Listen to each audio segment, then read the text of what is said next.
आज तक आपने टाइम ट्रेवल के बारे में काफ़ी कुछ सुन रखा होगा, टाइम ट्रेवल कैसे होता है वगैरह वगैरह। बट मैं आपको आज कुछ ऐसे इंसिडेंट के बारे में बताऊंगा जो टाइम ट्रेवल की हिस्ट्री में बहुत ही रोचक घटनाओं में से एक है। तो चलिए शुरू करते हैं आज का ये video. The Philadelphia experiment. Philadelphia experiment जो कि एक मिलिट्री एक्सपेरिमेंट माना जाता है और माना जाता है कि ये एक्सपेरिमेंट फिलाडेल्फिया पेंसिल्वेनिया में मौजूद US navy Philadelphia navy shipyard में किया गया था। अराउंड अक्टूबर 28, 1943 के समय क्लेम किया जाता है कि US navy destroyer escort USS Eldridge जो कि एक वारशिप था, वो वार के टाइम इनविजिबल कर दिया गया था ताकि एनिमी डिवाइस पर उसे लोकेट ना किया जा सके।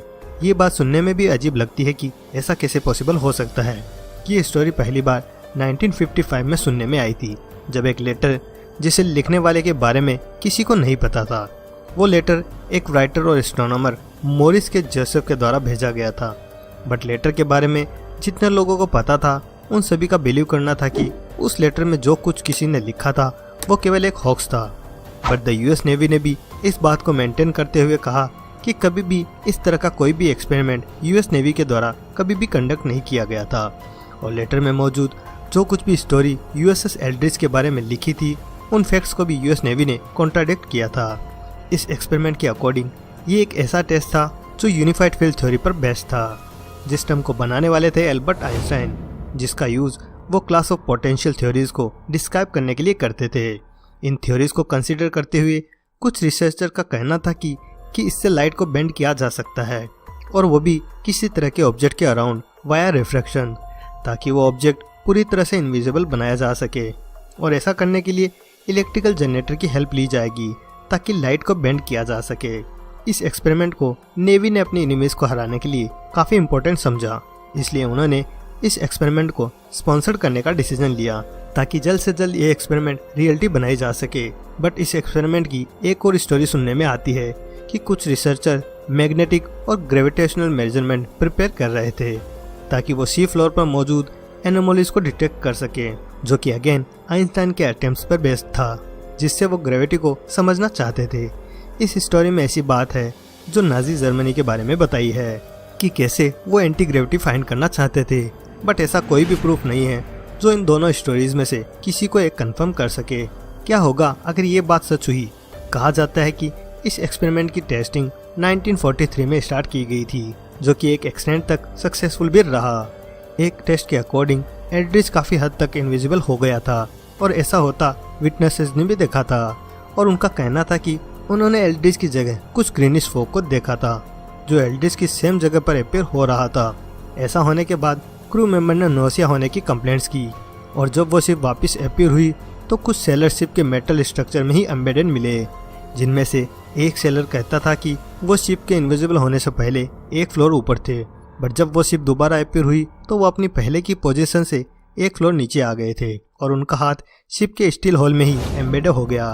कहा जाता है कि इनविजिबल शिप को वापस अपीयर होने के लिए भी नेवी ने रिक्वेस्ट की थी ताकि वो इस एक्सपेरिमेंटल टेस्ट को केवल स्टील टेक्नोलॉजी जैसा बना सकें, जो यूएसएस एल्ड्रिज को रेडार पर पूरी तरह से इनविजिबल बना सके। शिप के वापस अपीयर होने के कारण ये भी बताया जाता है कि एक्सपेरिमेंट टेस्ट के टाइम इक्विपमेंट्स पूरी तरह सही से काम नहीं कर रहे थे, इसलिए वो शिप इनविजिबल होने के बाद भी अपीयर होने लगा। चाहे इस इंसिडेंट का सच कुछ भी हो, ये एक्सपेरिमेंट 28 अक्टूबर 1943 में दोबारा रिपीट किया गया था, और इस बार एल्ड्रिज न सिर्फ इनविजिबल हुआ बल्कि इस बार वो शिप ब्लू कलर की लाइट फ्लैश में गायब हो गई और टेलीपोर्ट होकर नॉरफॉक वर्जीनिया पहुंच गई।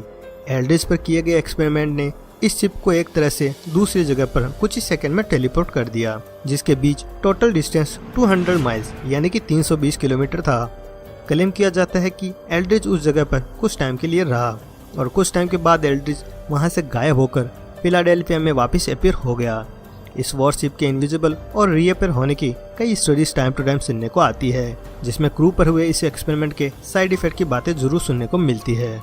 जैसे कि कहा जाता है कि कुछ क्रू मेंबर एक्सपेरिमेंट के प्रोसेस में फिजिकली फ्यूज हो गए थे, कुछ क्रू मेंबर्स मेंटली डिसऑर्डर का शिकार हो गए, और कुछ इनसाइड आउट रीमेटेरियलाइज हो गए थे। बट कुछ ऐसा भी क्लेम किया जाता है कि उस वारशिप में मौजूद क्रू मेंबर्स का ब्रेन वॉश किया गया था ताकि इस एक्सपेरिमेंट को सीक्रेट ही रखा जा सके। आपको क्या लगता है कि ये सब सच था? क्या उन क्रू मेंबर्स का ब्रेन वॉश सच में किया गया था? द फिलाडेल्फिया एक्सपेरिमेंट की तरह ही एक और थ्योरी एग्जिस्ट करती है जिसे द मॉन्टॉक प्रोजेक्ट कहा गया था। ये प्रोजेक्ट एक कॉन्स्पिरेसी थ्योरी पर बेस्ड है जो ये दावा करती है कि यूनाइटेड स्टेट गवर्नमेंट ने कैंप हीरो या फिर मॉन्टॉक एयरफोर्स स्टेशन जो कि मॉन्टॉक न्यूयॉर्क में मौजूद है, इन दोनों जगह पर ही काफी सीक्रेट प्रोजेक्ट कंडक्ट किए जाते हैं और उन सभी प्रोजेक्ट का प्रपोज था कि साइकोलॉजिकल वारफेयर टेक्निक को डेवलप करना और एक्सोटिक रिसर्च करना जैसे कि टाइम ट्रेवल। मॉन्टॉक प्रोजेक्ट की स्टोरी अर्ली 1980s से सुनने में आने लगी है। यूएफओ रिसर्चर जैक्स वॉले के अकॉर्डिंग मॉन्टॉक एक्सपेरिमेंट की स्टोरीज तब ओरिजिनेट हुई जब प्रिस्टन निकोलस के साथ एक घटना हुई थी जो क्लेम करते हैं कि उन्होंने ऐसी मेमोरीज को रिकवर कर लिया था जब वो अपनी मर्जी के अगेंस्ट जाकर उन्हें मॉन्टॉक एक्सपेरिमेंट में पार्टिसिपेट करना पड़ा। निकोलस का जन्म 1946 में हुआ था, जिनके पास पैरासाइकोलॉजी, साइकोलॉजी और इलेक्ट्रिकल इंजीनियरिंग की डिग्री थी और उन्होंने मॉन्टॉक प्रोजेक्ट सीरीज नामक बुक भी लिखी थी। इस बुक का प्राइमरी टॉपिक है मॉन्टॉक में होने वाली एक्टिविटीज, जिसमें गवर्नमेंट या फिर मिलिट्री के द्वारा किए गए एक्सपेरिमेंट के टॉपिक को इंक्लूड करना था। ऐसे एक्सपेरिमेंट मॉन्टॉक के फील्ड में किए जाते थे और निकोलस का कहना था कि वहाँ पर time travel, teleportation, mind control और एलियन लाइफ को कॉन्टैक्ट करना जैसी एक्टिविटीज यहाँ की जाती थी, जिसे 1943 फिलाडेल्फिया एक्सपेरिमेंट की तरह ही डेवलप किया गया था। मॉन्टॉक प्रोजेक्ट सीरीज को लिखने वाले ऑथर्स ने अपनी बुक में बताई गई एक्टिविटीज पर स्पेकुलेशन को इंक्रेज किया है। आपको क्या लगता है, क्या मॉन्टॉक प्रोजेक्ट रियल है? क्या गवर्नमेंट सच में मॉन्टॉक में ऐसी एक्टिविटीज कर रही थी जिससे वो एलियन को कांटेक्ट कर पा रहे थे? आपको क्या लगता है, क्या एलियंस कभी ह्यूमंस को किडनैप करेंगे? अब मैं आपको जो एब्डक्शन की बात बता रहा हूँ वो एक हमारे सब्सक्राइबर के द्वारा काफी टाइम रिक्वेस्ट की गई थी, तो चलिए मैं आपको बताता हूँ उसकी आगे की स्टोरी। मिसिसिपी एब्डक्शन ऐसे इंसिडेंट पर लाइट डालता है। अगर आपको पता नहीं तो मैं आपको बता दूं कि मिसिसिपी एब्डक्शन यूएफओ साइटिंग और एलियन एब्डक्शन के बारे में बताता है और कहा जाता है कि ये 1973 में हुआ था, जब को-वर्कर्स चार्ल्स हिक्सन और केल्विन पार्कर ये क्लेम करते हैं कि उन्हें एलियंस ने किडनैप किया था जब वो दोनों ही मिसिसिपी में फिशिंग कर रहे थे। और जब लोगों को इस इंसिडेंट के बारे में पता लगा तो मीडिया ने भी इस टॉपिक को काफी कवर किया। 11 अक्टूबर 1973 के दिन जब 42 ईयर ओल्ड को-वर्कर चार्ल्स हिक्सन और 19 year old kelvin Parker Jackson county Mississippi के शेरिफ ऑफिस में फोन करते हैं और बताते हैं कि जब वो मिसिसिपी के रिवर के वेस्ट बैंक पर फिशिंग कर रहे थे तो उस समय उन्हें बीजिंग साउंड यानी कि घरघराहट की आवाज सुनाई देने लगी और उन्होंने 2 ब्लू लाइट्स की फ्लैशिंग और 30 से 40 फीट विड्थ और 8 से 10 फीट हाइट का एक ओवल शेप ऑब्जेक्ट देखा था। वहीं पार्कर एंड हिक्सन दोनों ही क्लेम करते हैं कि वो दोनों ही कॉन्शियस बट पैरालाइज थे जब उस ओवल शेप ऑब्जेक्ट से 3 क्रिएचर उनकी ओर आ रहे थे और उन दोनों को वो क्रिएचर अपने साथ एग्जामिन के लिए ले गए। ये स्टोरी जैसे ही लोगों के बीच सर्कुलेट होने लगी तो कुछ ही दिनों में मिसिसिपी इंटरनेशनल न्यूज स्टोरी का सेंटर बन गया और रिपोर्टर इस टाउन की ओर आने लगे।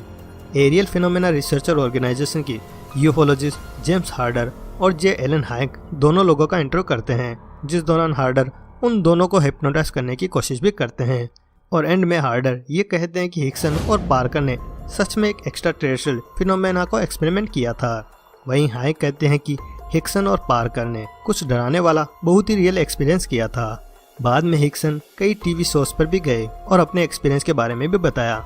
1983 में उन्होंने एक बुक को भी खुद पब्लिश किया जिसके बारे में उन्होंने मिसिसिपी में उनके साथ हुए यूएफओ कॉन्टेक्ट के बारे में लिखा। हिक्सन ऐसे और भी क्लेम करते हैं और कहते हैं कि 1947 में भी उनका कॉन्टेक्ट एलियन के साथ हुआ था। वहीं पार्कर ने यूएफओ कन्वेंशन अटेंड भी किए और 1993 में एक कंपनी की शुरुआत की जिसका नाम उन्होंने यूएफओ इन्वेस्टिगेशन रखा ताकि वो यूएफओस के बारे में टेलीविजन स्टोरीज प्रोड्यूस कर सकें।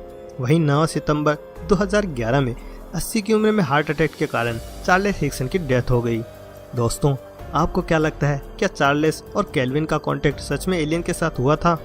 एविएशन जर्नलिस्ट और यूएफओ स्केप्टिक फिलिप जे क्लास को हिक्सन की स्टोरी में थोड़ा डाउट होता है। जब हिक्सन ने पॉलीग्राफ एग्जाम पूरा किया तो एग्जामिनर का कहना था कि हिक्सन बिलीव करते हैं कि उनकी एब्डक्शन स्टोरी रियल है, बट क्लास का कहना था कि हिक्सन का पॉलीग्राफ टेस्ट लेने वाले व्यक्ति इनएक्सपीरियंस ऑपरेटर थे और जब हिक्सन को दोबारा पॉलीग्राफ टेस्ट देने को कहा, वो भी एक एक्सपीरियंस व्यक्ति के द्वारा, तो हिक्सन ने टेस्ट देने से मना कर दिया।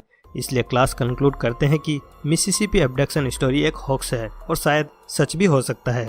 आपको क्या लगता है इसके बारे में? अपने थॉट्स हमें कमेंट सेक्शन में जरूर शेयर करें। तो दोस्तों, ये था आज का वीडियो। आई होप कि वीडियो आपको पसंद आया होगा। अगर हाँ तो इस वीडियो को लाइक करें, शेयर करें इसे अपने फ्रेंड्स और फैमिलीज के साथ में। अगर आप हमारे चैनल पर पहली बार आए हैं तो चैनल को जरूर सब्सक्राइब करें और साथ ही साथ बेल आइकन को भी दबा दें ताकि आपको मेरे अगले आने वाले वीडियो की नोटिफिकेशन मिल सके। तो चलो यार, आज के लिए बस इतना ही। मिलते हैं अगले वीडियो में कुछ नए मिस्टीरियस फैक्ट्स के साथ। तब तक के लिए बाय।